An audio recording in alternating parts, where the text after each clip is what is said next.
Do not disturb.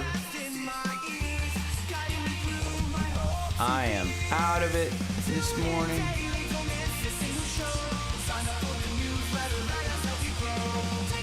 Hit the thumbs up button.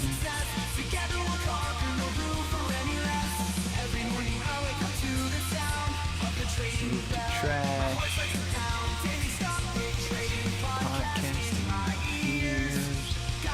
Hopes and fears.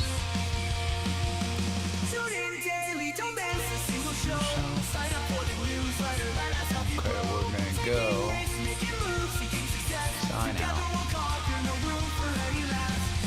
Go here, there,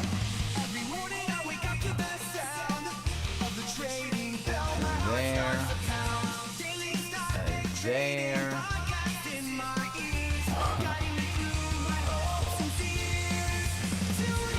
Is there reverb? Hold on. Let me log in and see.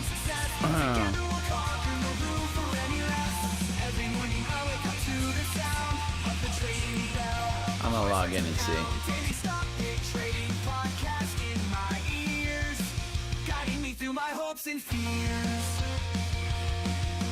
Tune in daily, don't miss a single show.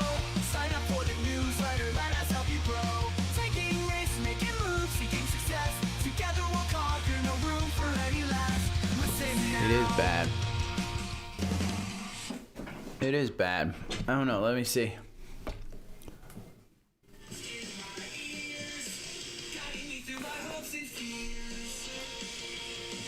Maybe it's because I have my volume on here up.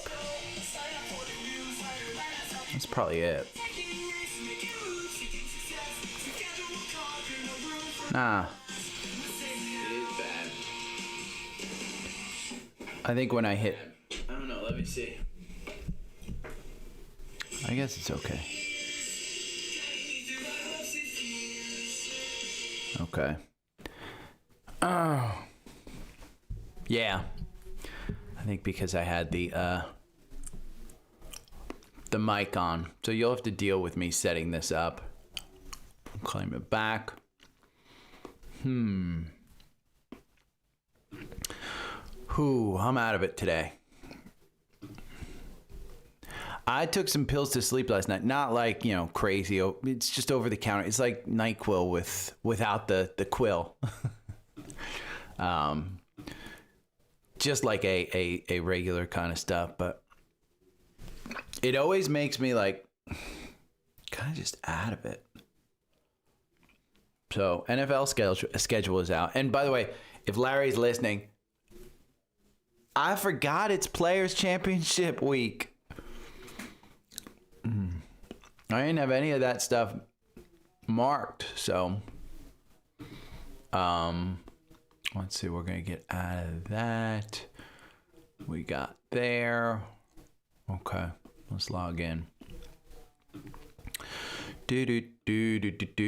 Morning, Chris. Oh, morning. Let's see. Chris, Meat Stick, Rosa, Olga. We're experting in, I don't know. I mean, 13F filings. That's kind of what I have on the agenda. We got a new alpha pick yesterday. Let's see. I might as well start opening stuff up. So, TSS, a company I've never heard of, up 46% in pre-market. And guess what? They're in the AI business, server business, but this was a great slideshow about how to invest. Just kind of saying. Humphrey, great fire tips. Microsoft, I kind of have given up on Microsoft, and I did sell some, but it's funny. I mean, the price targets are just moving up. So I found that interesting. MicroStrategy, we'll look at that. We'll look at Boot Barn. If the S&P earnings for 2026 are 300, where could you go? $300 per share. I had never, I followed CRISPR because I own the ARKG fund. The first baby, just advances. So these are all 13F, and 13F are hedge funds that file and tell you their holdings and their buys and sells. And so they're required by the SEC to post it. So 13F filing day is always kind of filled with, what did Warren Buffett do? What did Michael Burry do? What did George Soros do? What did David Tepper do? There's a lot in here. So those are simply just, I'm going to fly through them. I pay some attention to it, not a ton. Buffett more than anybody, I think.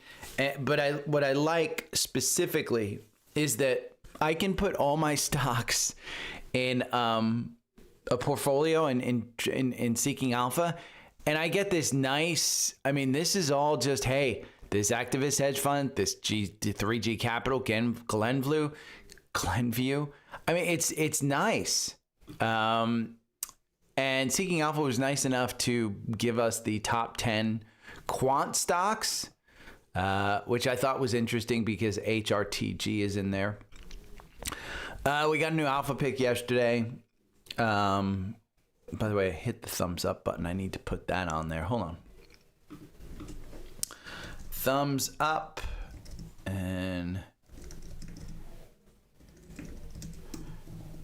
trial of Trendspider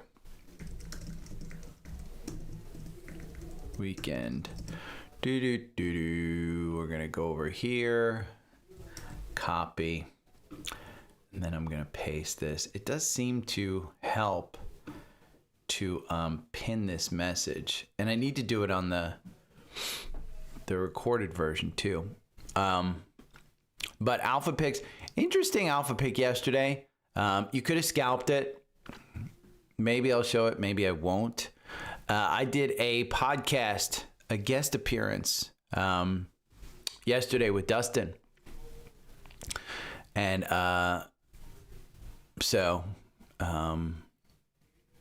picture of wealth. With good discussion. And I do need to write him back.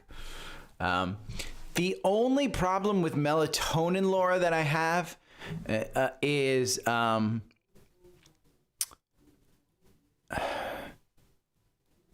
it gives me a headache. Oh, I need to rate Dustin 5 stars. You know what? I'm going to do that later. Why don't I follow him? We're going to follow him on there. And we'll do stuff like that. But thank you to everybody who rated me on Spotify. But that's the whole show. That's it. If something else pops up into my head, we're green. I guessed right yesterday in that I said we'd start off negative but end positive. It was a good turnaround. Morning, Wendy. And good morning, Laura. And melatonin, it just... Again, these pills, and my problem is not getting to sleep, it's staying asleep. And so I tell my girlfriend last night, I'm pretty sure I just need to meditate more and take better care of my health. I eat extremely good food. Like yesterday, I had chicken breast strips, lightly breaded chicken breast strips. I eat these Aussie bites, which you can get at Costco, which are awesome. They're like oatmeal cookies, but they're 130 calories each. And I eat a bunch of them. Maybe I'll try Choosy. But yeah. And this morning I had Greek yogurt with blueberries. And then I had like 4 Aussie bites, which again are like 130 calories each. So I've already eaten like 1,000 calories, probably close to 2,000 calories already in the damn morning. So Okay. I can probably go ahead and do the show now. I mean, the morning was up 1%. The afternoon was down 0.46. So let's see if anything really kind of came out here. U.S. plans for servers to be ready in 2026. Value play constellation. I have that one. Novo Nordisk CEO. I can go over that, but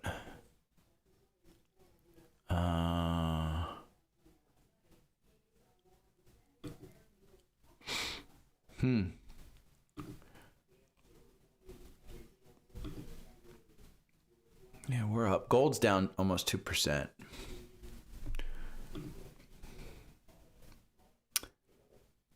Yeah, I recently just started getting into chicken, and I'm not a big fan of. I never cooked chicken well enough that I actually super enjoy it, but I'm mainly fish. Let me make sure my screen's okay. Yeah, okay. Yeah. Yeah, Yingling, Pennsylvania beer.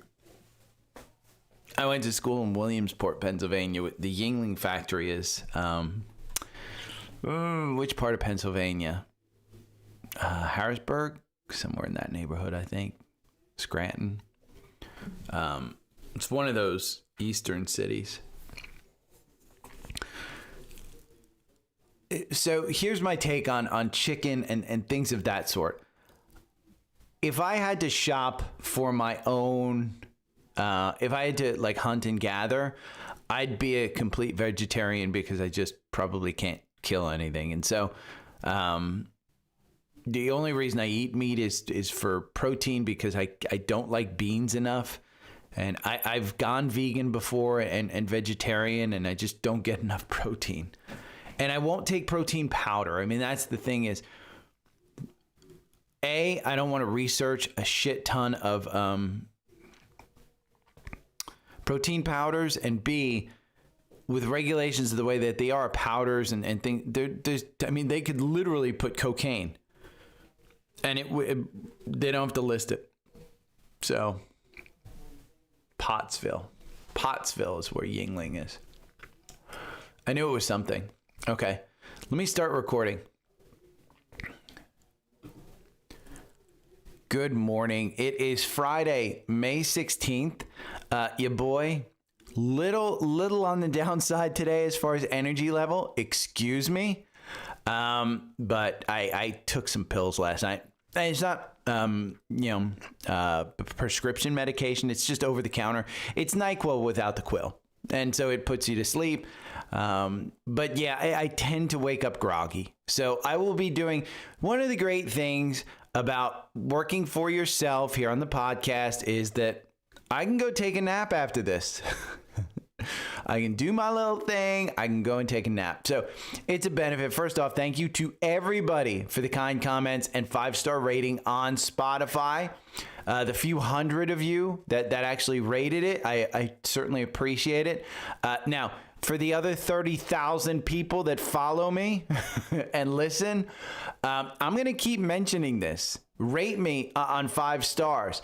I recorded a podcast with Dustin from The Picture of Wealth yesterday. This is another podcast. It's going to be about a half hour of me and him just shooting the shit.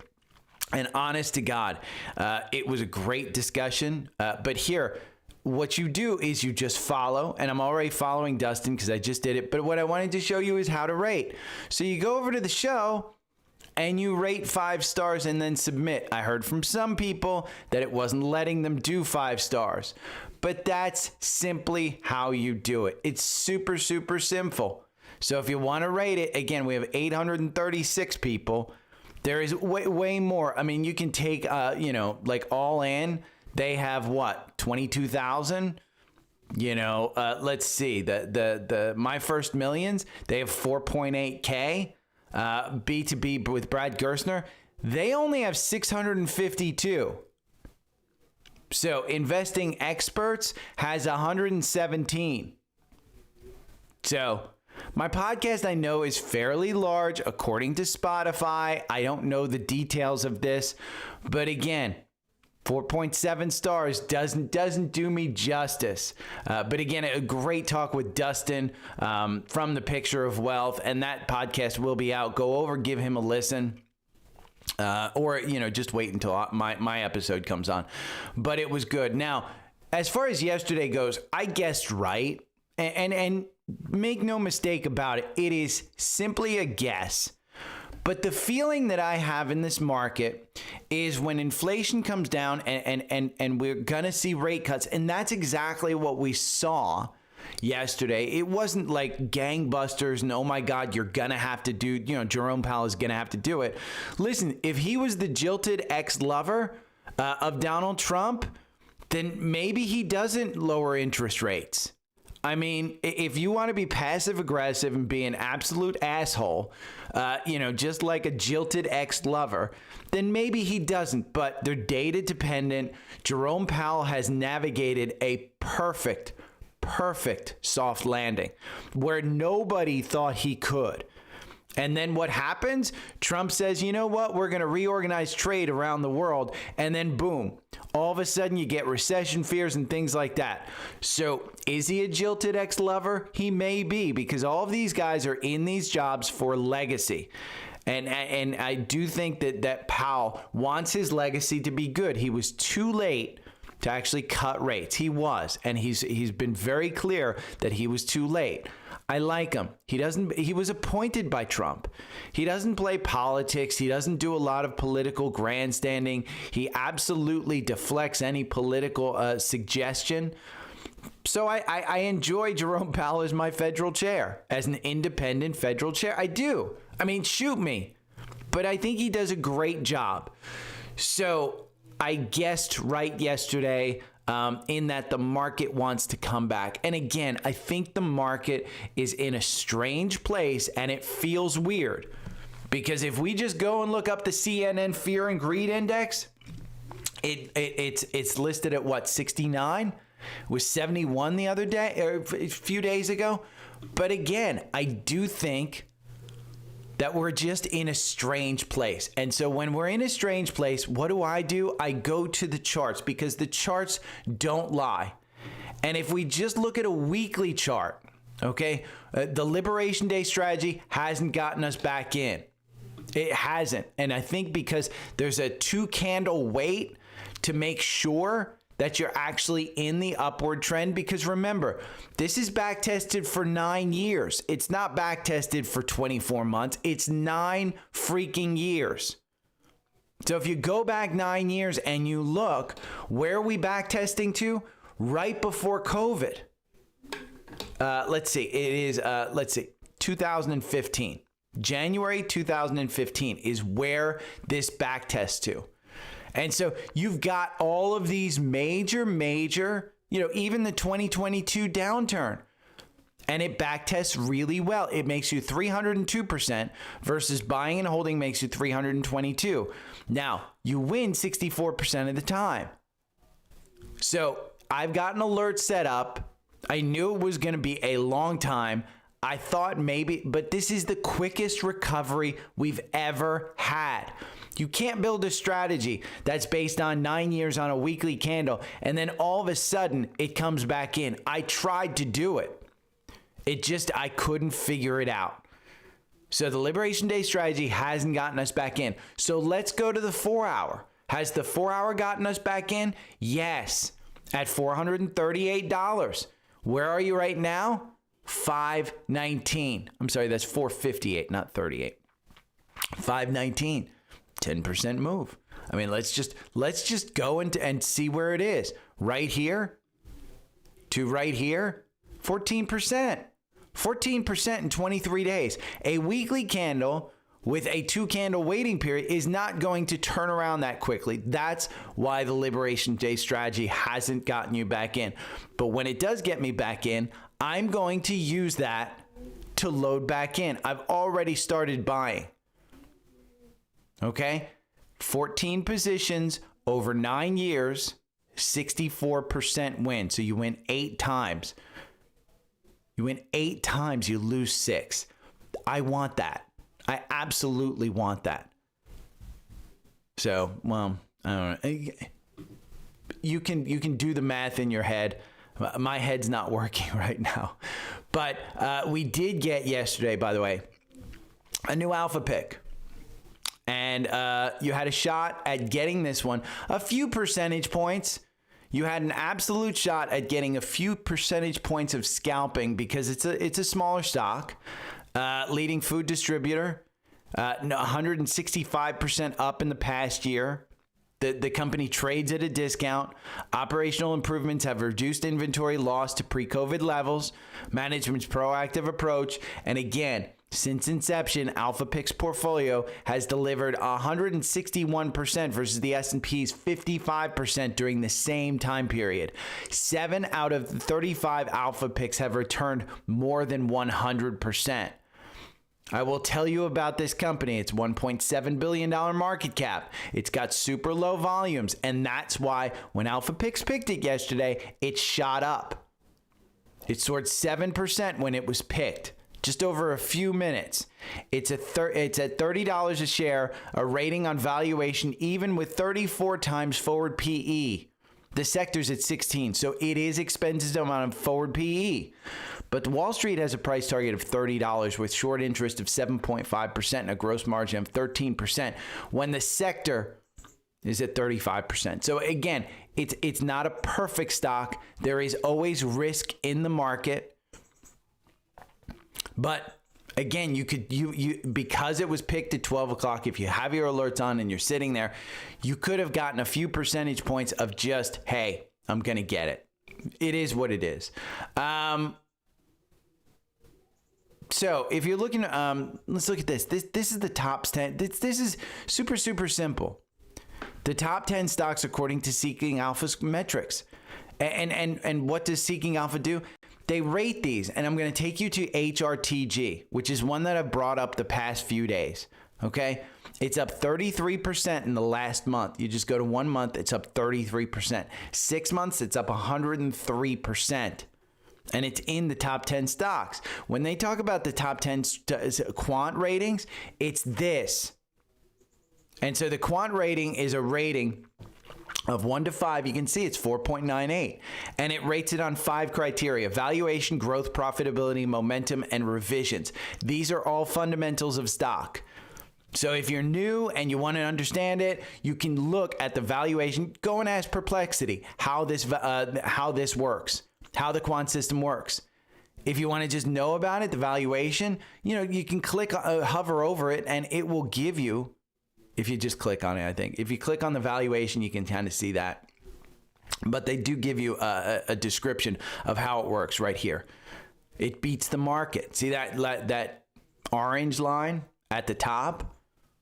This goes back 5 years. This is the Seeking Alpha Quant versus Seeking Alpha Analysts versus Wall Street Analysts versus the S&P.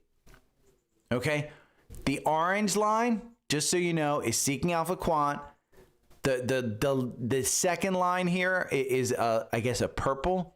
It's Seeking Alpha Analysts, and then the third is Wall Street is S&P, and the last one is Wall Street. That's why you take Wall Street Analysts with a grain of salt. They just don't perform very well. And that's why I like Seeking Alpha. And if you want Seeking Alpha, you can get one of 3 types of subscriptions. The first is the second link right there. It is the bundle. It is the best one. I just told you AlphaPick's performance of 161% versus the S&P 55. You get AlphaPicks. It's a new pick on the 1st and the 15th of each month, and they tell you when to sell. And I'll go over a couple that I sold yesterday just because of AlphaPicks. I didn't sell out completely, but I did trim. And if you don't want the bundle, which includes, the bundle includes both premium, which is the quant, and it includes AlphaPicks. If you just want the quant, you can get that with Seeking Alpha Premium, and that's the third pick, the third link. And you get a free 7-day trial. That's the key. And the fourth one, the fourth link is just AlphaPicks. If you just want to sit back and relax, that's what I do with this portfolio. And they email me. It's nice. It's super, super nice. And again, the top 10 stocks, Heritage is one of them. Go and research the other ones. I like this one. This one has piqued my interest. Now, I'd like to buy it in the 22 range. I think if it gets down to 22, I can do that. I can set up an alert. And you know what? I can put a price in here. And I can put an alert that says price, let's say $22.99. And I can save that. Now, when this price hits $22.99 or below, I will get an alert. It's nice. This is how you use the tools. This is how you don't sit in front of the computer all day and just stare at charts.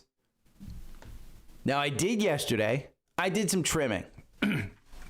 And I'll talk about it because these stocks are in the core portfolio or in Alpha Picks. So the first one that I trimmed was Coke. Even though it told me to buy at $71, I have a tremendous position in this that has ballooned up. And so I trimmed it. I trimmed a lot of my short-term holdings, which is dividend reinvest. And I just trimmed it. Now, that was my choice. And why? Because when I look at a weekly on this one and I see that $60 right there holding up as support, where's the resistance? If I just draw this, we can see a double top at 73. Do I care about $71 to $73? No. You know, thousands of shares, a couple $1,000, not going to make my difference. I will buy when it gets back lower. I do think that we are going lower. It's not a super strong bull move. You know, MACD is up here on the weekly. RSI is at 60. Could it go higher? Absolutely. But I just decided to trim. And I will buy it back lower. It's as simple as that. I like holding Coke, but as it starts to get bigger in my portfolio, I start to trim those long-term ones. Now, another one that I trimmed, and it was based on Seeking Alpha telling me to, but more just, hey, I'm not 100% sure that this one isn't out of the doldrums because Wall Street is focusing on search revenue on Google. And so I decided to trim this one. Now, it's a top 5 position still for me, but I sold a little bit. And I sold the equivalent of what was in the Alpha Picks portfolio for me. You know, I have like $100 and something thousand invested in the Alpha Picks portfolio. So this was like, you know, a couple $1,000. Nothing huge. It wasn't big. And then the other one that I trimmed based on the Seeking Alpha, the Alpha Picks portfolio was Salesforce. Now, I didn't necessarily want to sell this one. This one I like because the 4-hour algorithm does work in this one and it hasn't gotten me out. But with the MACD crossing down and the RSI at 68, I thought, you know what? It's hitting up against that 200-day. Might as well trim it at 290. Now, I still own this in my Roth IRA, but I'm perfectly fine with this. You know, again, these are my decisions. It's not your portfolio. It is mine. I don't share my portfolio because I'd rather have you manage your money. I give you the tools that I use, and that 4-hour algorithm is a tool I use. And if you want it, get yourself Trendspider for the weekend. You get a 14-day trial. I think they still have 14-day trials for like $20. But again, these are the monthly prices. And if you want the algorithm, you can just sign up for a yearly plan. That's it. Just email me afterwards. You'll see me use it over this time period. Now, yesterday was 13F filing. Why do I like Seeking Alpha as well? Because I import my portfolio directly from Fidelity. It's an automated process. And then I set up portfolios of quote-unquote watch lists. And what's nice is you can see this 8 a.m. this morning with a 90% battery charge on my iPhone. I get an email of all the stocks, and you can see Glenview Capital, 3G Capital, Activist Hedge Fund Value Act, SoftBank buys, Third Point, Ackman's, Bank of America decline as firms disclose positions. Again, it's all in here. And so I know exactly which big hedge funds have gotten in and out of stocks that I actually own. That's why I like it. Because I don't need to go searching for information. I can just click on these links and go through it. It's super fun. And it's easy. Now, if you don't have Seeking Alpha or you just want to know, let's go over what Buffett did. He exits Citibank, which I think is crazy. I do think that financials do get a leg up, but Buffett knows more than I do. And again, he exited Citi completely. This is one that the book value is super, super low. But most likely, Buffett bought in the 40s. And this is trading at $75. $75. It's an $80 stock. And then you're going to see it pull back. So he probably sold up in the neighborhood of like 60 or 70. He knew. Then he cut Bank of America. You know, the big thing is he retained his Apple position. I'm going to go over my notes. He retained his Apple position at 300 million shares due to valuation risk and portfolio balance. His continued selling of Bank of America seems to have more serious doubt about the stock. And he cut Bank of America. I still own Bank of America. I said buy this one under 40. Do I think it's a $50 stock? I do. But he trimmed his stake. It's only at 44. I think it gets back up to 50. He doesn't time his buys. He doesn't. Apple remains 26% of Berkshire's portfolio, and while future growth is likely modest, the cash flow and dividends he loves. Buffett aggressively reduced Bank of America holdings, eliminating Citi, reduced Capital One. He doesn't believe in the financial ones, suggesting deeper concerns about the banking sector beyond simple position sizing. The fact that Bank of America fell from the second to the fourth position in Berkshire's portfolio, he does not see a future dividend stock like American Express and Coca-Cola. Remember, he loves dividend stocks. He loves compound growers. He doesn't see Bank of America in that one. So if you're going to follow Buffett, just buy Berkshire. I mean, just buy Berkshire. I've learned that lesson over the years, number of times. I bought into Oxy like he did. I made some money. I was fine. I didn't stay in there for the long haul like he has been. But again, if you're just going to follow Buffett, just buy Berkshire. Now, value play, Constellation Brands is the one that's rallying because Berkshire doubled its stake in it.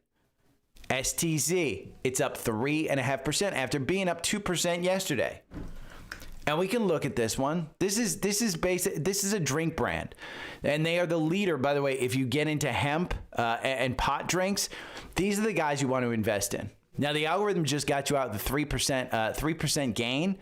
The algorithm doesn't work on this one. It only wins 34% of the time. It loses you 16%. That's pretty good because over 2 years you lose 17%. And is this a value play? Well, look, it has dropped down incredibly. He doubled his stake. He doubled his stake in it. And if we go and look at it, it's a hold in the quant. Why? Valuation is bad, growth is bad, and the Wall Street revisions are bad. Momentum is even bad. The only thing that's good, profitability.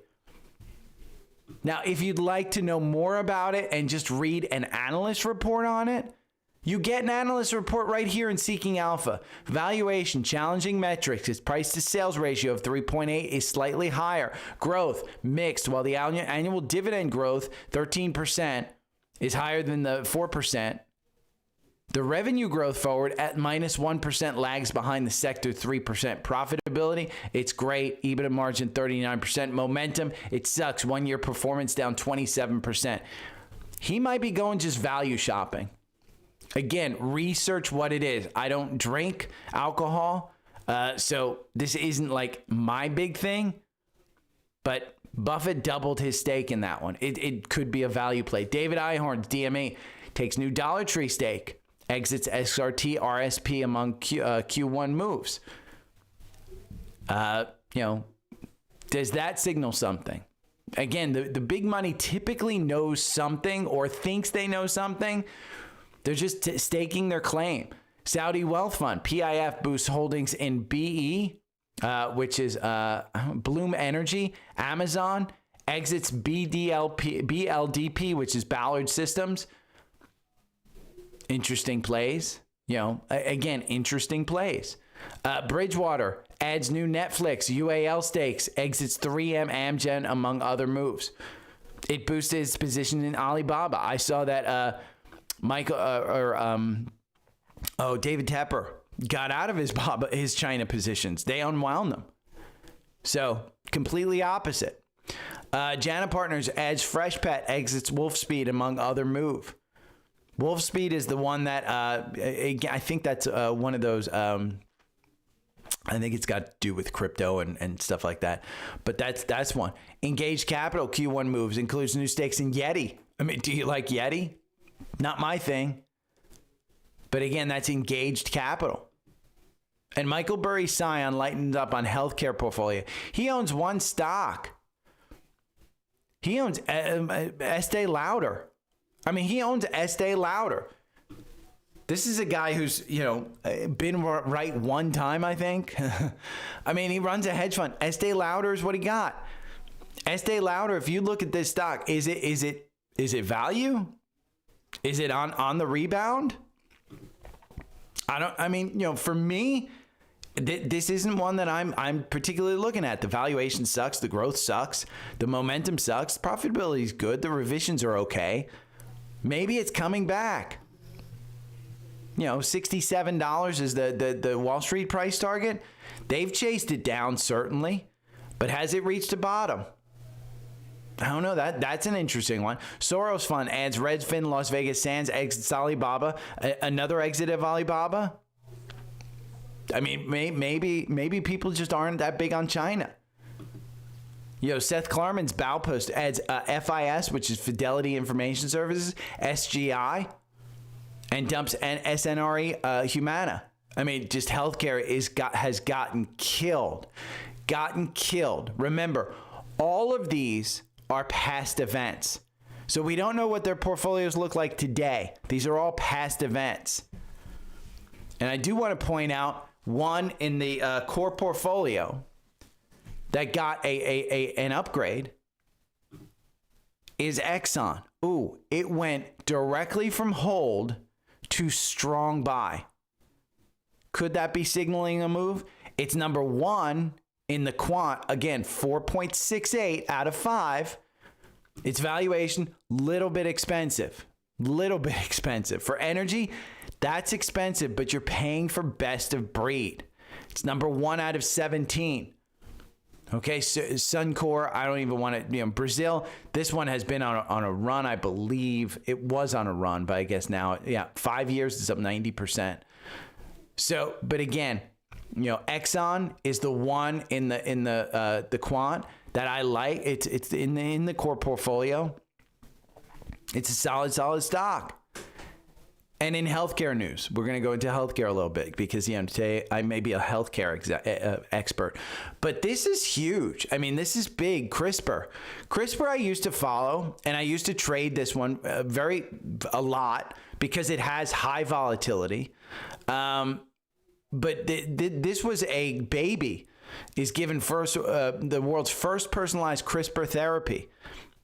This is what AI is doing. And the reason I knew about CRISPR is only because I used to trade and own ARKG. This one is Kathy Wood's ARK fund for genomics. And so during this time, 2018 to 2021, I actually traded this ETF. I mean, it was very, very good to just buy and hold through that time. I first found it in 2018. I think it was like April or something. $25, and it goes all the way up to 100 within, a couple of years.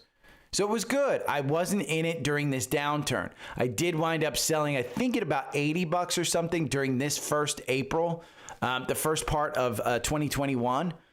And so I got out. I just saw the weakness and I said, you know what? I'll wait to get back in. I just never got back in. You want to see a big one, by the way? Talking about healthcare, UNH, just to give you an idea of this massive downturn. Okay, we talked about that 450 being support. It broke right through there within a week. UNH lost $337 billion in value over the last few weeks. That's an entire Bank of America. So if Bank of America goes from $44 to 0, That's what United Healthcare just lost. An entire company, a major bank that's too big to fail. That's what they've lost. Is it one that you could get back into? I don't think so. Where do I think we're going? I think you're going down to this probably right here. I would say 220 level. That is where the 200-day was at the COVID low. That would be my guess is where you would go. I mean, right now, there's no way I'm trading this one. In the pre-market, it's up 2%. Do I see a full rebound? No. I see more trouble ahead. And so I'm staying away from it. You can do what you want, but I did get people asking me about that one. Now, let's talk about the S&P. So the S&P earnings for this year are expected to be $250. We know that if you just do 250 times 20, 20 times earnings, let's see. What's 250 times 20?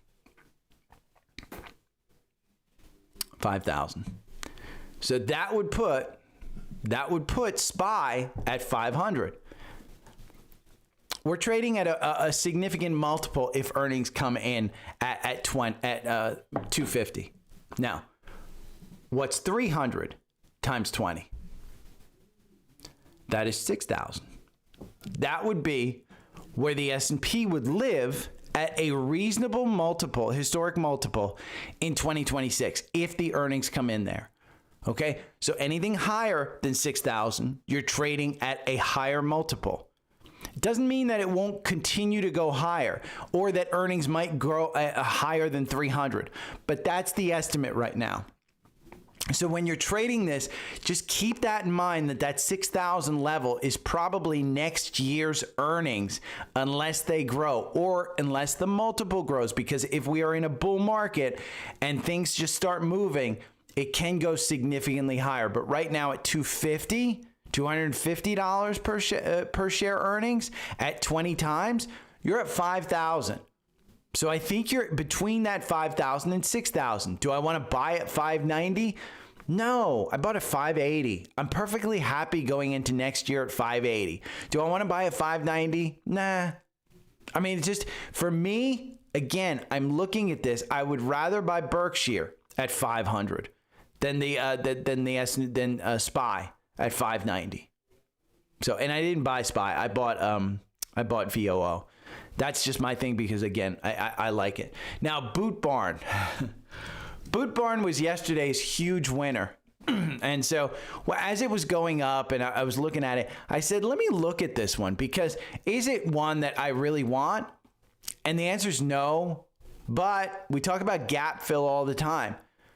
This one's filled that gap all the way up there. It was a tiny, tiny gap from the last earnings. And what does that look like? Well, look at the trading desk. I brought it up before. Trading desk has a gap from the past earnings, and these guys had good earnings, and it's going up to 120, and you're trading at 77. So I like that. Boot Barn, 10% short interest, up 16% yesterday, and it's up 60% in 1 month. Trading desk, I think, is trading very similarly. And if we can get the entry into this gap at 84, I think you start to see that gap get filled. Don't know if it's today. Don't know if it's tomorrow. Don't know if it's next week. Don't know if it's next month. I don't know if it's September or October. But I like this one to keep an eye on. So I've got alerts set up on this one in Seeking Alpha. And I don't have one set up right now in Trendspider, but I will. But another one that I saw is MicroStrategy. And this was interesting to me. And I put down this note. MicroStrategy is under 400. Do you want to trade it? It's in the 4-hour algorithm. And then I see this note. Not sure anyone has been watching MicroStrategy, but it's coiling up for a massive move, in my opinion. Sideways on declining volume is so bullish. He got in with calls. Okay? I'm not a guy that does calls. And the other thing I want to do is I want to trade this on the 4-hour algorithm because it doubles. It almost doubles 2,233% gain versus 1,240% gain if you just bought and held. You win 43% of the time. That risk reward is fine for me. It is coiling up like you can see, sideways. And the volume is declining. That blue line right there, it's declining. But do I want to enter this one? Not really. I'd like to wait for an exit and then an entry. That's just my thing. The risk reward for me is a little bit more. Now, I don't know. Maybe this one's going back up to, let's see, the all-time high at 542, and you're trading at 100, at 400. Maybe it's going up there because you can see the MACD's clearly moving. You can see the weekly candles have confirmation. You can see the Bollinger Bands have cinched up. Where would the move be? My guess would be up. I just don't feel comfortable with it. Again, going back to the beginning, do you feel comfortable in this market? I don't. But others are noticing that MicroStrategy move as well. And while I gave up on Microsoft, I did a whole long thing about the Mag 7, I guess about a month ago, and I said, Microsoft, they're just not doing anything. They're just not doing anything. Earnings were really, really good. The bottom line is that Microsoft trading at 29 times for GAAP earnings. We continue to believe that the share offer an attractive risk reward for long-term investors, said Evercore analyst Kirk Materne in a Thursday note. After dropping to a 17th-month low in early April, shares have surged. They have surged. And if you look at this, it just wasn't even fair. I mean, again, the algorithm got you in here at 385, and then you gapped up on earnings, and you've continued to rise. Am I buying in here? No. But as it gets down towards 400, yes. I think you're going to see it bump up against 460. Now, here's the thing. Microsoft, the Wall Street analysts who all have a strong buy on it, they think it's worth 507. That's a good move. That's 12% upside. So if you don't have a position in this, I would wait for some type of pullback, but I would add it to your watch list. It is doing really, really good things. So how do you become a millionaire? I mean, this is part of the education thing. Humphrey Yang did a fantastic job. There's 4 pillars.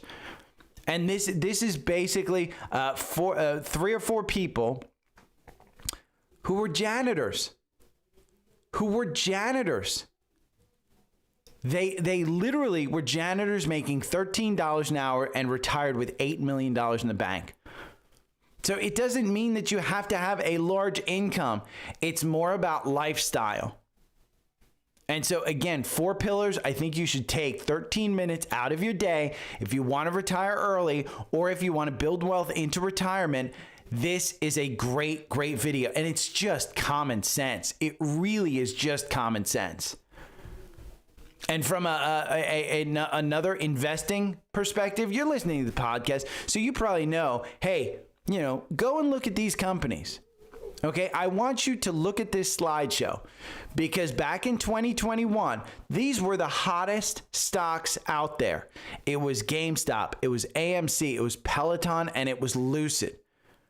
And everybody thought, oh my God, these are the next big things because GameStop, nobody even knew. There were meme traders who were just trading. AMC, same thing. Adam Aron was out there promising the world. He is the CEO of AMC. And he knew exactly what he was doing because every time that stock popped, that dude as CEO would just dilute the shareholders by just issuing more stock and gaining more money. That's what they do. Peloton, it was a doomed brand because they didn't pivot from when COVID happened to post-COVID. And Lucid, car business is just a tough, tough business. Now, my neighbor's got a Lucid. It is by far one of the most luxurious cars I have ever ridden in. But if you look at this slideshow, the lesson, chasing hype isn't a plan. Short term, you might get lucky, but hype always eventually fades. And when the dust settles, only the fundamentals survive. Fundamentally, none of those companies make sense. Now, I will tell you, Palantir doesn't make sense either. But Palantir has a story. None of those others really had a story. If a company doesn't have profits or staying power, its stock will expose it eventually. Most people see a crash and run, but the smartest investors study the wreckage and look for signs of life. They spot the comeback stories before the crowd catches on. The good news, you don't have to choose. Build your foundation with index funds, blah, blah, blah. And that's what I always say is VOO and QQQ. 7 popular ETFs right here, down in the bottom right. VOO, VGT, QQQ, VTI, VT, VXUS, SCHD. It's all there for you. It's all there for you. So understand what you're getting yourself into. And I will tell you, there is a stock today that is up 48%. Now, how do you go and evaluate something like this? Because it's not covered in the quant. It's not covered by Wall Street. This is TSSI. This is a AI rack-mounted rack company that basically procurement services remains robust. They are seeing 50% year-over-year adjusted EBITDA growth as an AI rack company. Well, let's look at it. Again, it's AI, but it's not covered by the quant. Okay, so how do you look at something like this? Well, first off, I will tell you, it's got 8% short interest. Anything more than 3% is typically a high percentage. But the other thing is the market cap. So market cap is a big, big deal because the smaller the market cap, the bigger that it has to grow. For instance, I always say NVIDIA, it's a $3 trillion market cap. There are only 2 other companies that have a $3 trillion market cap. That is Apple, Microsoft. So it's one of 3. And just a few years ago, the market cap of $1 trillion was thought to be just unrealistic. And Apple was the first one to get there. Apple was the first one to get to 2. Apple was the first one to get to 3. So understand that this is a small cap stock. The other thing you want to look at is the volume. 2,791 shares. If you look at that volume, it spikes. Okay? You could get caught in a situation where it can't fill because there's not that many shares trading. But how do you look at something like this? Use the tools that you have. Go and ask Perplexity. Go and look at the valuation. The PE for the trailing 12 months is 36. That's pretty high. So do you want to buy into this one? I don't know. The growth is 172% year over year. That's fantastic.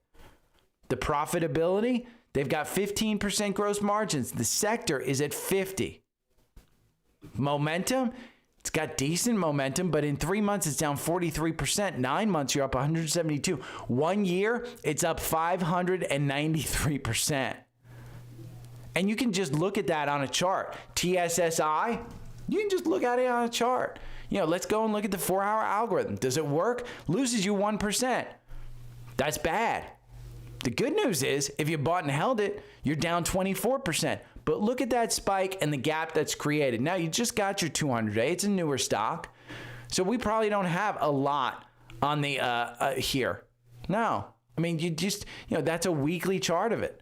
And you can see how it gapped up here from 14 cents all the way up to $7 in that one freaking week in November 2024. But again, understand what you're investing in. And that's the key. If you want to trade something just from a momentum standpoint, you can do it. Have a plan and pick a strategy that works. Something in Trendspider, like this 65-minute on this one, okay? This one gets you in and out on 65-minute candles. Over the last 6 months, you've made 31%. Buying and holding has lost you 25%, but you've made 31%. Now, it doesn't have you in. It got you out with the candle right before this, which was crazy. But understand, over those 6 months, you've traded 67 times. So that's 10 times per month, at least, if not 11. So you got to know what you're trading. You got to know what you own. In a market like this, if we just look at the Qs and we go to a weekly on the Qs, I'm going to go back to the 4 hours so I don't get stuck talking about that. But if I go to a weekly on the Qs, you can see we're up near the highs. We just passed the 50-day. Does it feel comfortable? Not as comfortable as it was here in 2024. I mean, I just don't feel, when you can get taken down with a tweet, I don't feel comfortable. But when you look at the indicators on the weekly, the MACD is still below the oscillator. Okay, the strike line, it just crossed up on the strike line. So this is a bullish move. I do expect a pullback. I don't know when, but I do expect a healthy pullback. This rebound has been too fast, too far. So expect something. If we get empty store shelves later in May, maybe that's the catalyst. But again, have your tools ready. Any tools that you need, it's here on Linktree. And one of the tools that I have, by the way, is Webull. I have a little trading account that I put $1,000 into, and we can look at today. Where am I today? 11,700. Okay? It's a good, listen, at the end of the day, I'm perfectly happy trading in a smaller account and making money that way versus actually risking my larger account. I'm smart enough to know that my larger account is buy and hold for the most part. I will trim in and out of positions on that one. But if I want to go into TQQQ or SQQQ to time the pullback, I'm going to use my smaller account, and I'm not going to put in a position that's going to make me poor. And that's how you protect it. Now, I'm not the best at that, but it's just one that I have. So if you have any questions, hit me up. Linktree, not only can you get that, you can get Verizon, my visible phone service. I save you $20. This is the service that I have. Check out our plans. $25, $30, or $40. I'm on the $30 plan. I'm perfectly happy with the $30 plan. I think I pay $30 a month. So it's out there. You know, AT&T, I use fiber internet at my house. It's all there. Want to buy a Tesla? It's all there. Follow my trades on Savvy Trader. This is the core portfolio. It's free to follow. And if you look at it against SPY, you know, I'm beating SPY. 48% versus 35% for its max. You go over 1 year, and I'm beating SPY. No, I'm sorry. SPY has overtaken me. I think it was the UNH trade that I did over the last year. Year to date, am I up? Nah. I mean, I'm down 0.97. SPY is up 0.26. But again, long term, I'm winning. So if you have any questions, hit me up. Okay, talk to you later. See you. Bye. Boy, I was super low energy on that one. I got sucked out dry. Whew. I feel tired. And worn out.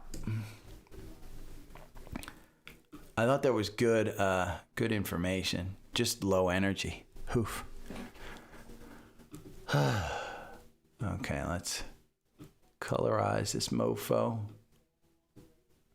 But I did warn people I was low energy, so.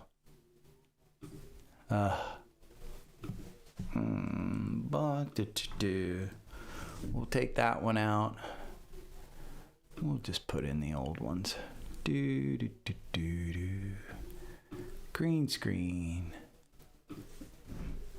Copy. Paste. I'm shocked that anybody's still listening. Although you're probably at work listening. That would be my guess. Because my mind was racing that whole time with, oh, what am I doing? What's the story on this? And that's kind of what the whole podcast is about is, hey, I want to tell a story every day. 16 pod. I'm going to go do some yoga. I'm going to go out and walk. Nathan's delivering mail. Our mail carrier. Kudos, Nathan.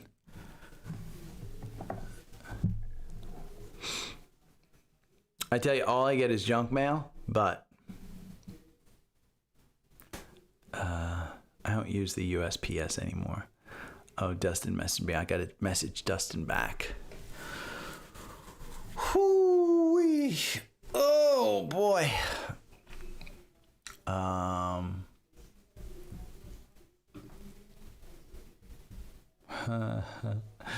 I knew people were at work. Okay, let's do our thumbnail.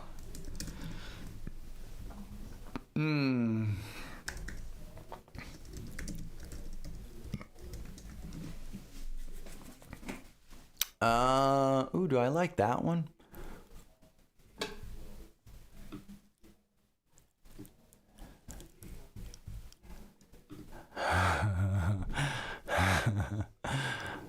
Today I do have that nickname of Low Energy Gary. I think I like this one. I think I like this one.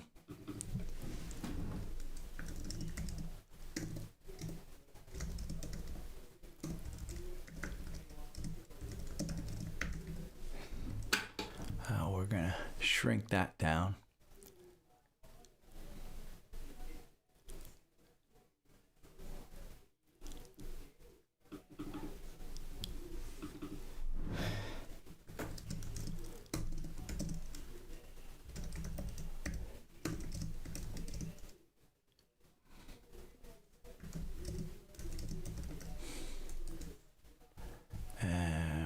Shrink that down to that.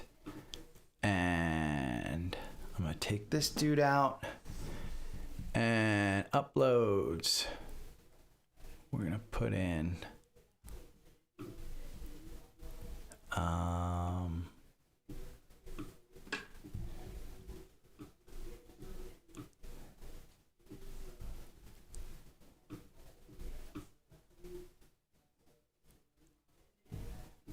put that there. And you know what? I think I want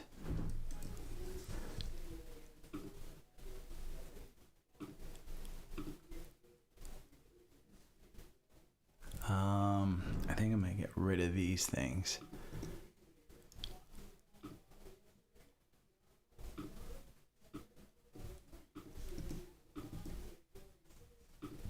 And we're gonna push that up here. I'm gonna push these. And we're gonna group that together. Oh, we're gonna push that there.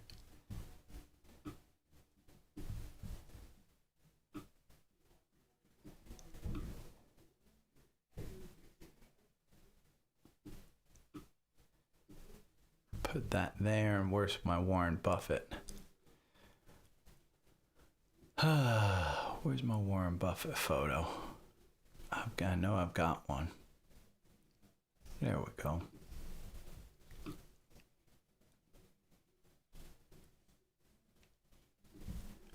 Move that.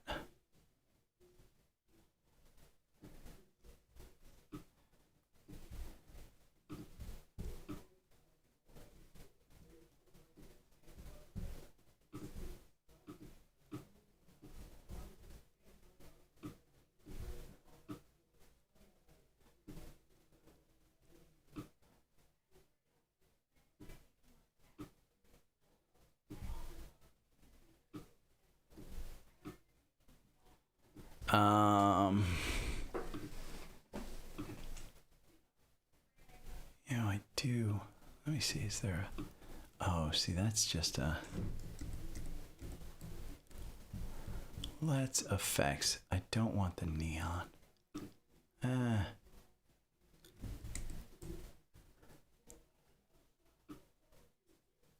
Okay, we're gonna do that.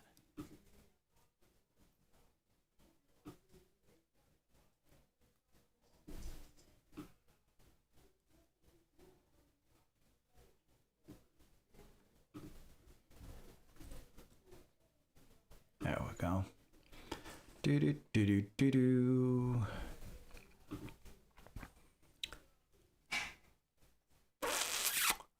Seeking Alpha is the one. Like if you go in and let's just look at XOM, and I can look at peers. That's what I use to compare companies back and forth.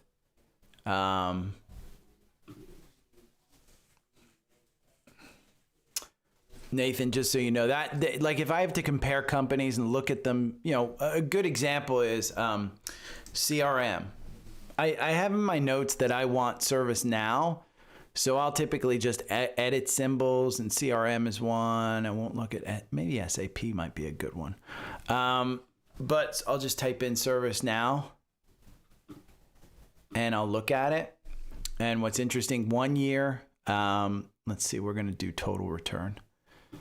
Total return, you can see CRM is at 36% year to date. CRM is down 12%. ServiceNow is up down 0.2. 1 year, ServiceNow is up 3. 3 years, I mean, ServiceNow has just been handing them their lunch. So that's what I used. And you can view the quant rating. You can view the valuation in the sectors. Like ServiceNow just to me seems like it's just a buy. And so I have in my notes, why didn't I, buy into ServiceNow? I should have. Let's see, we're going to do Bank of America. Where's my Bank of, I know I have Bank of America in here somewhere. There it is.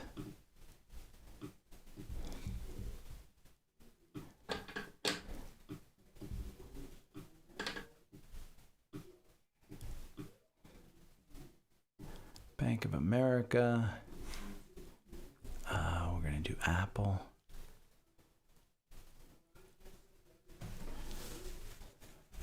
Warren gets a lot of clicks. That's the deal on Warren.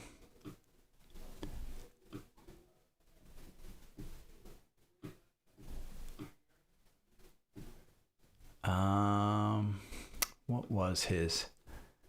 Let's see, we're going to do Microsoft. We talked about Microsoft.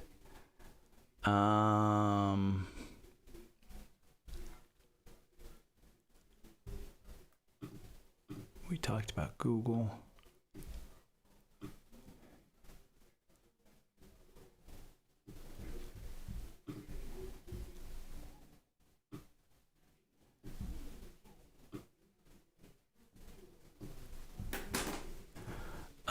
Meta, I think I mentioned Meta.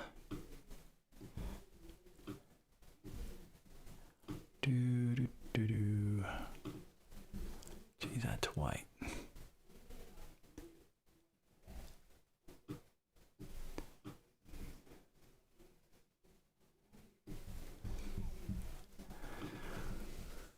Oh, let's see. NVIDIA. I think I mentioned NVIDIA. I did at the end.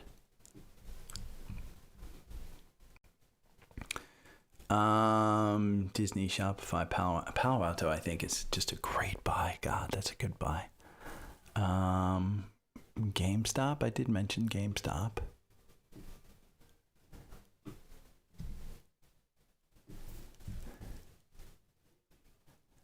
Broadcom, I have that on my watch list. Citi.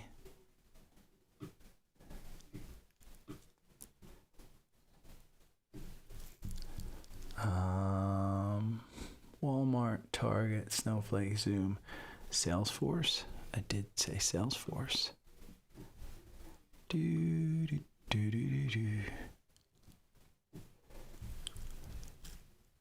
Rocket Lab. Goldman Sachs, I didn't mention any of those. Okta. Robinhood. We'll put Robinhood in there. I don't think I mentioned it, but we might as well. Hims. We'll put in there.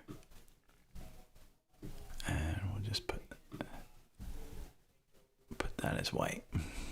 Okay. Now, let's see. We're going to go down and contractually. Trendspider. We're going to put in up there. Do.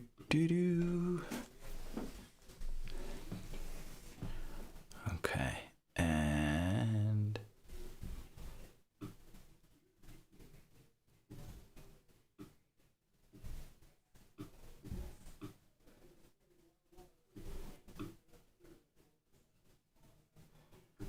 there we go. I think that's okay. It's not great, but download, boom.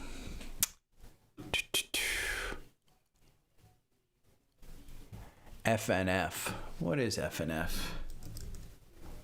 Fidelity Natural Financial. Yeah, it's peers, CNA, ERMI. I would put. Is this a good one? I mean, it's not bad. Revisions. I mean, 4 down. Not crazy. $71 price target, but there's only 4 analysts that cover it, so take it with a grain of salt. They're only growing at 4% revenue. Profitability is really good, though. That is the return on common equity that probably comes out there. I'd worry less about, go in here and you can see First American Financial, Old Republic. I would look at those 3. And I would set that up. Just look at those 4 if you're looking. Okay, now with that, hit the thumbs up button, but I am going to go. I'm going to put you on show exit. I'm going to take a nap after I get this newsletter out. Okay, see you guys. Bye. Every morning I wake up to the sound of the trading bell. My heart starts to pound. Daily stock pick trading podcast in my ears, guiding me through my hopes and fears. Tune in daily, don't miss a single show. Sign up for the newsletter, let us help you grow. Taking risks, making moves, seeking success. Together we'll conquer, no room for any less. Every morning I wake up to the sound of the trading bell. My heart starts to pound. Daily stock pick trading podcast in my ears, guiding me through my hopes and fears. Tune in daily, don't miss a single show. Sign up for the newsletter, let us help you grow. Taking risks, making moves, seeking success. Together we'll conquer, no room for any less. Listen now. Every morning I wake up to the sound of the trading bell. My heart starts to pound. Daily stock pick trading podcast in my ears, guiding me through my hopes and fears. Tune in daily, don't miss a single show. Sign up for the newsletter, let us help you grow. Taking risks, making moves, seeking success. Together we'll conquer, no room for any less. Every morning I wake up to the sound of the trading bell. My heart starts to pound. Daily stock pick trading podcast in my ears, guiding me through my hopes and fears. Tune in daily, don't miss a single show. Sign up for the newsletter, let us help you grow. Taking risks, making moves, seeking success. Together we'll conquer, no room for any less. Listen now. Every morning I wake up to the sound of the trading bell. My heart starts to pound. Daily stock pick trading podcast in my ears, guiding me through my hopes and fears. Tune in daily, don't miss a single show. Sign up for the newsletter, let us help you grow. Taking risks, making moves, seeking success. Together we'll conquer, no room for any less. Every morning I wake up to the sound of the trading bell. My heart starts to pound. Daily stock pick trading podcast in my ears, guiding me through my hopes and fears. Tune in daily, don't miss a single show. Sign up for the newsletter, let us help you grow. Taking risks, making moves, seeking success. Together we'll conquer, no room for any less. Listen now. Every morning I wake up to the sound of the trading bell. My heart starts to pound. Daily stock pick trading podcast in my ears, guiding me through my hopes and fears. Tune in daily, don't miss a single show. Sign up for the newsletter, let us help you grow. Taking risks, making moves, seeking success. Together we'll conquer, no room for any less. Every morning I wake up to the sound of the trading bell. My heart starts to pound. Daily stock pick trading podcast in my ears, guiding me through my hopes and fears. Tune in daily, don't miss a single show. Sign up for the newsletter, let us help you grow. Taking risks, making moves, seeking success. Together we'll conquer, no room for any less. Listen now. Every morning I wake up to the sound of the trading bell. My heart starts to pound. Daily stock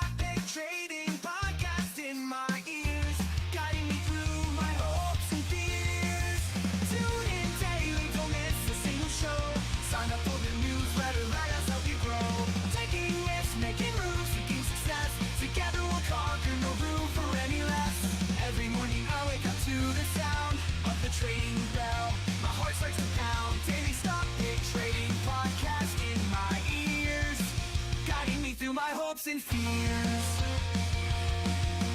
Tune in daily, don't miss a single show. Sign up for the newsletter, let us help you grow. Taking risks, making moves, seeking success. Together we'll conquer, no room for any less. Listen now. Every morning I wake up to the sound of the trading bell. My heart starts to pound. Daily stock pick trading podcast in my ears, guiding me through my hopes and fears. Tune in daily, don't miss a single show. Sign up for the newsletter, let us help you grow. Taking risks, making moves, seeking success. Together we'll conquer, no room for any less. Every morning I wake up to the sound of the trading bell. My heart starts to pound. Daily stock pick trading podcast in my ears, guiding me through my hopes and fears.